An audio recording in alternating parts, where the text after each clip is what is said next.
Okay guys, so here we have a pair of Technics SL-1200 MK2s. Dropped off to myself a couple of weeks back. Customer travelled quite a while to get these to me. Fair few hours drive. Took me a little while to get them completed. A lot of work was needed. But as you can see, they've both been wrapped in 3M carbon fibre. I've also wrapped the platter on both turntables, the 45 adapters and the on-off switch. Oh, and the internals of the pitch trim. Standard, I do that on a lot of them if I'm requested to do so. The customer only had one 45 adapter when he brought these in. But luckily for my customer, I actually found one, a little 45 adapter identical within one of my parts bins. I've wrapped it, popped it on. So we can have that on me. So we've got two matching turntables. I hate sending things back that don't match. He's got original Technics head shells on these. He's got Stanton cartridges with aftermarket styluses. I'm not a big fan of these. I'm going to recommend he changes them. One of them is just absolutely horrible. Arm assemblies fully rebuilt. He required a bearing on both turntables. One was a bottom bearing and one was top pivot bearing. So literally when I say bottom bearing, I mean underneath the assembly. And then a top bearing. So this was a bottom. This was a top. Because what had happened was the actual bearing assemblies themselves, the casing to the bearings were pushed in and the bearings were barely moving. So tracking issues galore. That's all been sorted. Tubes polished, pivots polished, socket cap polished, surrounds for the towers on both turntables for the pop-ups both polished, including the surrounds on the pop-up towers, so the tower and the pop-up surround. Button assemblies polished. Operation base stripped down, deep cleaned, all the rave goo removed from the actual base itself. LEDs all over, so red LEDs all over, so the strobe 33, 45, tower LED for the pop-up and the pitch. New tactile switches in 33 and 45 as standard with every single service. Main board, complete, well both main boards reflowed with solder. We've then got various different components changed over, including two diodes, or three diodes actually, three diodes. The resistors for the LEDs, there's a couple of blown caps, or bowing caps even, not blown. So two bowing caps. Oscillator crystals both replaced as standard, because the older caps on them, sorry, the older crystals, not really the best. If they're the barrel type, I like to get rid of them and install the newer style oscillator crystals just for peace of mind. That's included with the service as well. So that's another little thing that gets completed. Plinth obviously deep cleaned, all components deep cleaned, everything ripped apart, everything rebuilt. There is nothing underneath the wrap at all on both turntables. So I completely skimmed the surface on top of the plinths to get things as flush as possible, because there were a few little issues that would have caused the vinyl wrap not to adhere properly, but to not show things correctly. So you would have seen like the original graphics underneath. You would have seen various different chips and scuffs, etc. So very, very important that if you're going to have a wrap completed, if your plinths are in bad condition, please request me to skim the tops, or ideally sand them down, get them nice and flush.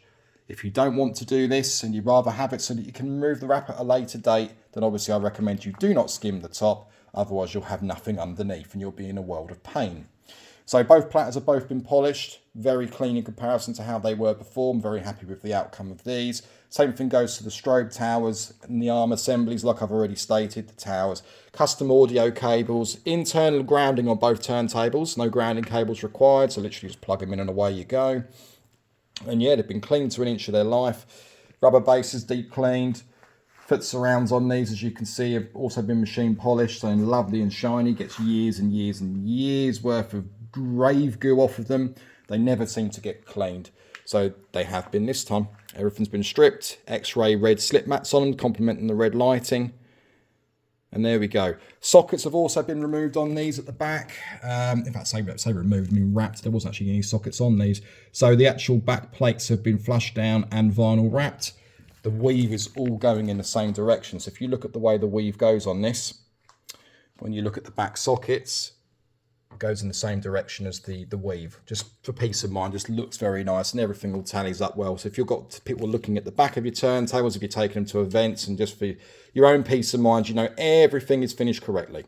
Plus, if you're using deck savers, it just makes life a lot easier because you've got no nasty sockets to stop the flushness from sitting flat. So yeah, that's that, and that's another job completed. New power cables, new audio cables, like I've said.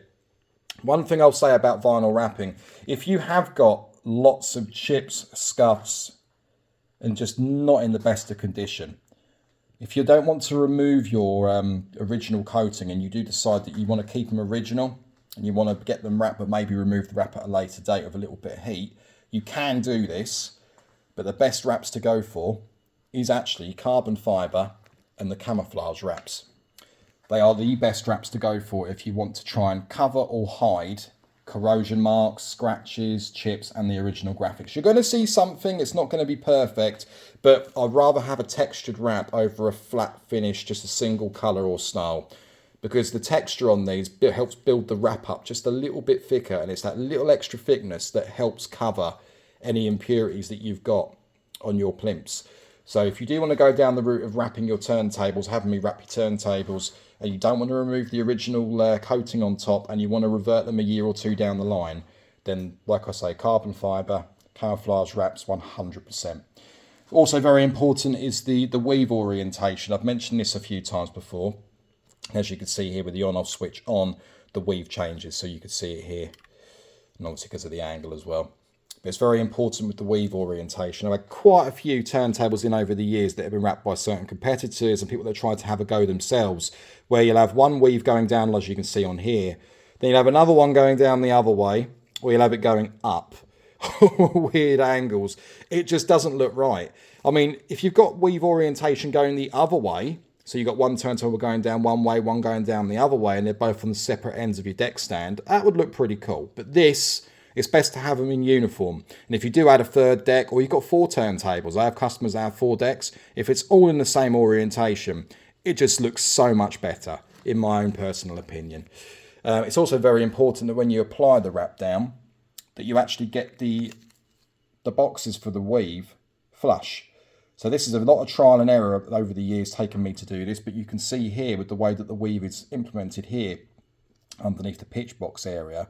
This is obviously all been cut with surgical blades, so it is the smoothest and most possible closest match you're going to get to the plinth. So this is as close as you can get it, but you can see how close all the orientation lines are here for the weave. If you don't do this, then when you apply the graphics down, if the weave is set at a slight kink and it's all sitting at an angle, the graphics will not appear to be level because the boxes won't be level. So it gives you the effect that the graphics are sitting at an angle and that things aren't flush, even though in reality they are. So extremely important that before you put any pressure and apply your wrap down, that you make sure things are level. Also using the correct primers to adhere the vinyl down, otherwise it will pick after a period of time. And the beauty with 3M vinyl is it doesn't stick straight away.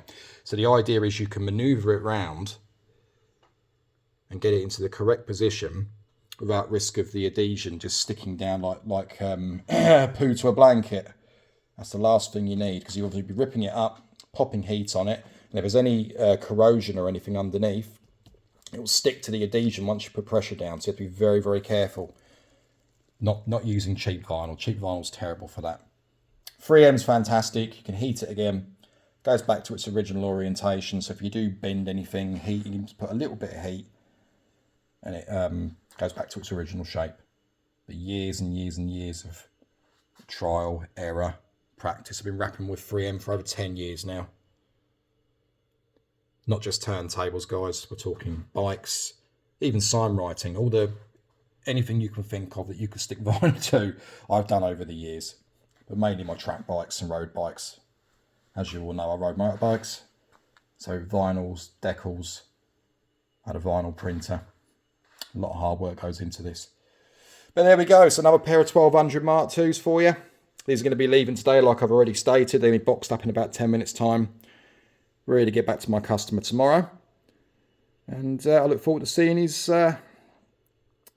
opinion when he gets them back. I'm very, very happy with the finished result. But let's be honest, I always am whenever I do these videos, because I genuinely am. It takes me weeks to complete the work.